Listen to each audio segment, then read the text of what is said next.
Pour sa première sortie dans ce nouveau format de Ligue des Champions, le Barça a surpris tout le monde avec une défaite 2-1 contre l'AS Monaco. Dans un match plombé par un carton rouge obtenu dès la 10e minute, les Blaugrana ont été fantomatiques durant tout le reste de la rencontre. Seul un joueur a pu exister, le très jeune Lamine Yamal, auteur du but égalisateur en première période. Comme c'est souvent le cas ces derniers temps, je dirais même ces 2 dernières saisons, les succès du Barça dépendent de plus en plus des espoirs individuels de la jeune pépite. À côté de lui, rien ne bouge. Surtout Lewandowski qui n'est plus que l'ombre de lui-même depuis son arrivée dans le club catalan. Soulier d'or presque toutes les saisons avec le Bayern, pas loin d'être ballon d'or à 2 reprises entre 2020 et 2021, le Polonais était censé être celui-là qui devait donner un second souffle à un Barça en difficulté depuis le départ de Luis Enrique en 2017. Au lieu de ça, Lewandowski est plutôt inexistant, absent. Mais cette situation que traverse l'ancien Bavarois n'est pas une première dans l'histoire du Barça. Avant lui, plusieurs joueurs, parfois de grands, parfois prometteurs, ont vu leur carrière s'écraser en Catalogne. Si certains ont pu rebondir en quittant les Blaugrana, beaucoup d'entre eux n'ont pas été à mesure d'afficher le niveau qu'ils avaient avant de rejoindre le club catalan. Tous ont en commun d'avoir connu une expérience mitigée au FC Barcelone. Je vous propose dans cette vidéo une liste de 7 joueurs qui ont tué leur carrière en signant au Barça.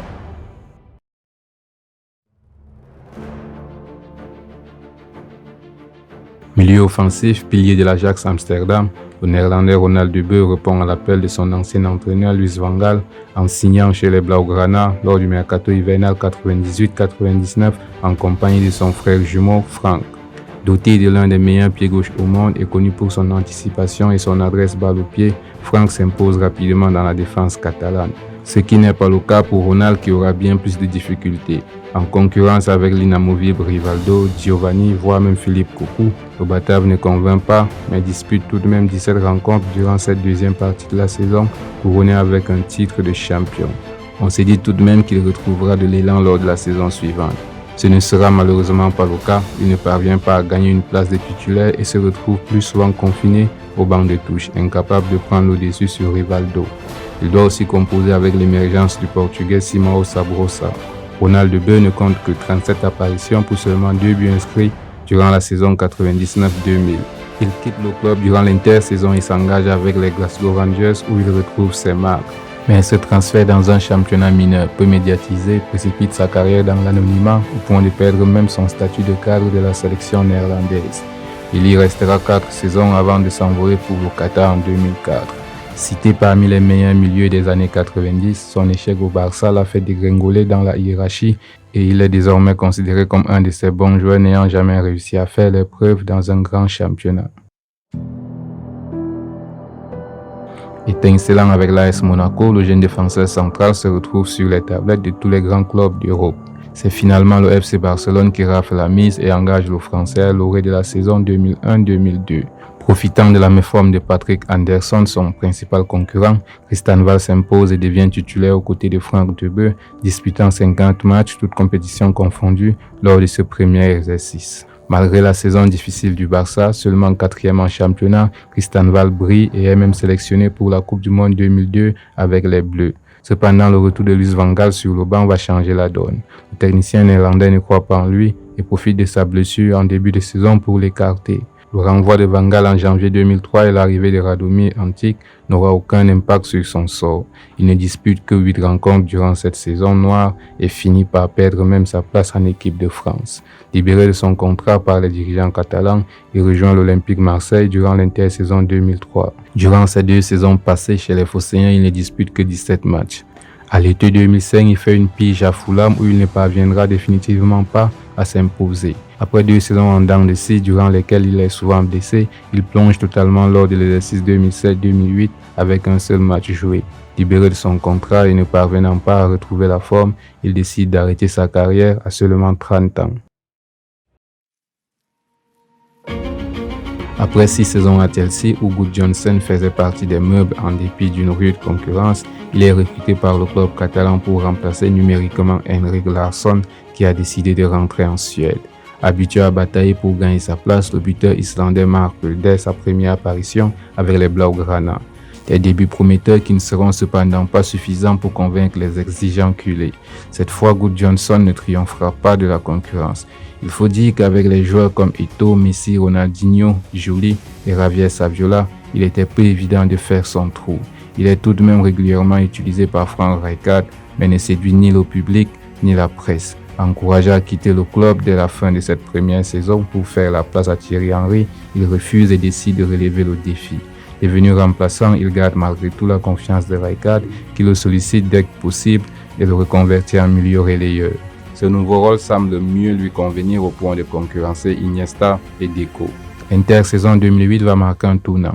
Pep Guardiola arrive sur le banc et l'Islandais est de nouveau prié de s'en aller.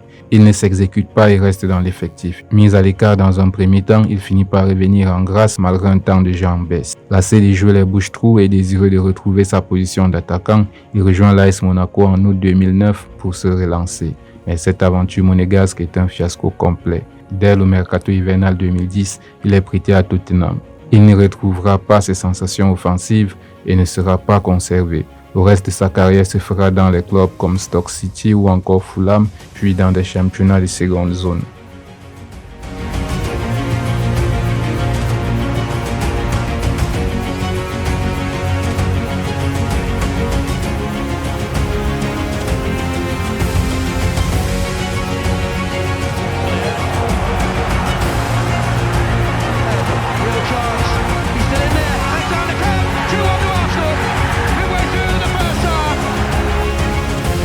Après 3 saisons fructueuses à Arsenal, Alexander Hleb est transféré au FC Barcelone pour remplacer Deco parti à Chelsea.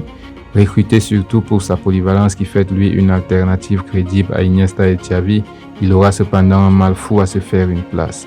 Les deux artistes espagnols sont titulaires indiscutables et la troisième place au milieu devient la chasse gardée du jeune Sergio Busquets. En concurrence avec Seydou Keita, Yaya Touré et parfois Good Johnson pour une place au milieu, Hleb déchante et doit se contenter de 36 apparitions. 6e choix dans la hiérarchie des milieux de terrain, sa saison est décevante, bien que couronnée par un magnifique triplé, championnat, coupe, Champions League. Il perd la confiance de Guardiola et est prêté au VfB Stuttgart, club où il s'est révélé, pour se relancer. En Allemagne, le milieu de terrain retrouve ses marques et réalise une belle saison 2009-2010. Pas assez pour Pep Guardiola qui ne compte clairement plus sur lui. Au début de la saison 2010-2011, il est de nouveau prêté à Birmingham City. Gêné par des blessures, il n'y joue qu'une vingtaine de matchs. De retour en Catalogne en fin de saison, il est libéré de son contrat en janvier 2012. La suite de sa carrière sera marquée par des allers-retours entre Bathé et divers clubs turcs. Plus tard, le milieu de terrain reconnaîtra lui-même avoir commis une bourde en quittant Arsenal, lui qui était pourtant le prince d'Highbury sous Arsène Wenger à l'époque. Monstrueux avec le Shakhtar Donetsk où il faisait partie des cadors, le jeune défenseur central ukrainien de 22 ans tape dans l'œil des recruteurs catalans qui voient en lui un futur grand défenseur. Suppléant de Martin Caceres prêté à la Juventus Turin, Chigrinsky doit composer avec une féroce concurrence pour jouer les seconds rôles dans l'arrière-garde catalane qui comprend déjà Carles Puyol, Gérard Piqué, Rafael Marquez et encore Gabriel Milito blessé.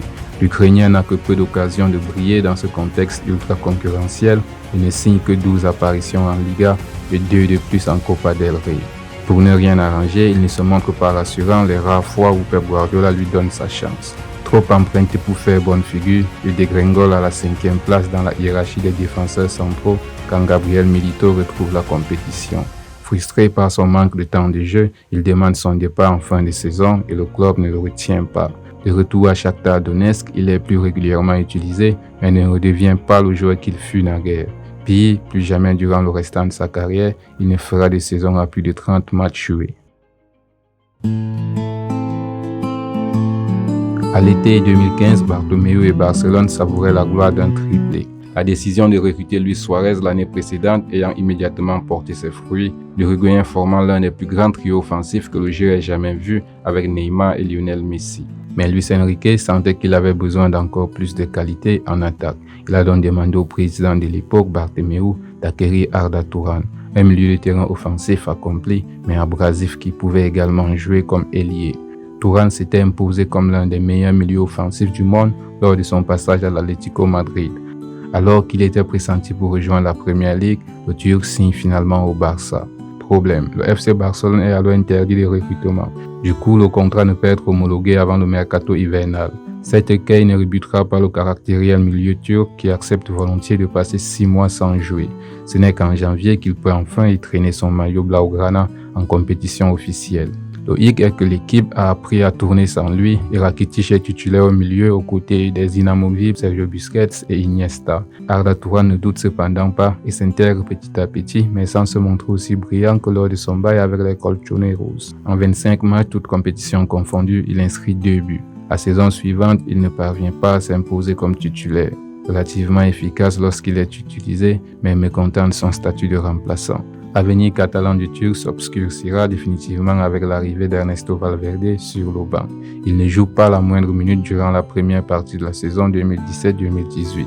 Dès l'ouverture du mercato hivernal, il est prêté à l'Istanbul Başakşehir pour 2 saisons et demie, c'est-à-dire jusqu'à la fin de son contrat. Il remporte un titre de Super League, mais son passage à Istanbul est entaché par la controverse. Arda a finalement quitté Başakşehir après avoir fait seulement 42 apparitions avec le club et rejoint Galatasaray en août 2020. Cependant, malgré le fait qu'il ait pu porter le brassard de capitaine et qu'il ait connu une première saison assez impressionnante de retour dans le club, où il s'était fait un nom, il a décidé de mettre un terme à sa carrière controversée en septembre 2022. Vedette de Liverpool aux côtés de Firmino et Sadio Mané, le Brésilien cède aux sirènes barcelonaises et décide de quitter les bords de la Marseille. Lorsque Coutinho a quitté Liverpool pour Barcelone en janvier 2018, le transfert semblait convenir à tout le monde. Le joueur aurait la chance de réaliser le rêve de sa vie, de courir après les plus grands prix et de jouer aux côtés de Lionel Messi et Luis Suarez dans le célèbre club Blaugrana, tandis que le Barça obtiendrait un joueur au sommet de ses capacités, un technicien extrêmement talentueux qui pourra apprendre d'Andrés Iniesta puis prendre la relève au milieu de terrain lorsque celui-ci serait parti. Avec un transfert à 120 millions d'euros, il devient ainsi la recrue la plus chère de l'histoire du club. À ce tarif, on attend de lui qu'il devienne un des leaders offensifs des Blaugrana. Malheureusement, ce n'est pas ce qui va se passer. Les livres des records vous diront que Coutinho a remporté 2 titres de Liga et une Coupe du Roi ainsi qu'une Ligue des Champions au cours de ses 4 années avec le Barça, mais la réalité est tout autre. Pour commencer, cette Ligue des Champions a été remportée avec le Bayern Munich qu'il a rejoint en prêt après seulement une saison complète en Catalogne. Et il n'a pas non plus été un acteur majeur de ces 2 titres de champion puisqu'il est arrivé à mi-chemin de la campagne 2017-2018 et n'a marqué que 5 buts en 34 matchs alors que l'équipe dirigée par Lionel Messi défendait son titre l'année suivante. Au total, Coutinho a disputé 106 matchs, toutes compétitions confondues avec le Barça, dont seulement 70 en tant que titulaire. Il a marqué 28 buts, certains spectaculaires, mais il n'a jamais réussi à prendre la relève d'Iniesta. Étant tombé en disgrâce à Barcelone, Coutinho perd sa place de titulaire, supplanté par Arthur. Le Brésilien va donc faire un retour en Première Ligue en janvier 2022, où il rejoint Aston Villa pour un prêt de 6 mois, répondant à l'appel de Steven Gerrard, son ancien coéquipier chez les Reds. 5 mois plus tard, l'option d'achat est levée et Coutinho signe un contrat de 4 ans avec les Midlands. Mais après avoir rendu permanent son prêt, le Brésilien ne montre plus rien sur le terrain et finira de nouveau en prêt au Qatar avant de faire un retour chez lui au Brésil où il évolue actuellement avec le club de Vasco da Gama, toujours en prêt. J'ai beaucoup hésité à insérer le nom de Griezmann dans cette liste vu comment ça s'est passé pour lui et le joueur qu'il est aujourd'hui.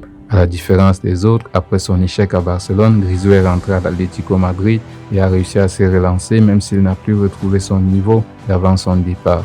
En plus, le niveau qu'il a montré lors du Mondial 2022 avec les Bleus était de très haute facture en étant le meilleur joueur français du tournoi et probablement l'un des meilleurs joueurs du tournoi. Cependant, son passage en Catalogne aura quand même eu un effet négatif sur sa carrière. Dites-moi en commentaire ce que vous en pensez. Griezmann devrait-il ou pas faire partie de cette liste? Mettez un like si vous avez aimé, prenez soin de vous et retrouvons-nous très bientôt pour une nouvelle vidéo.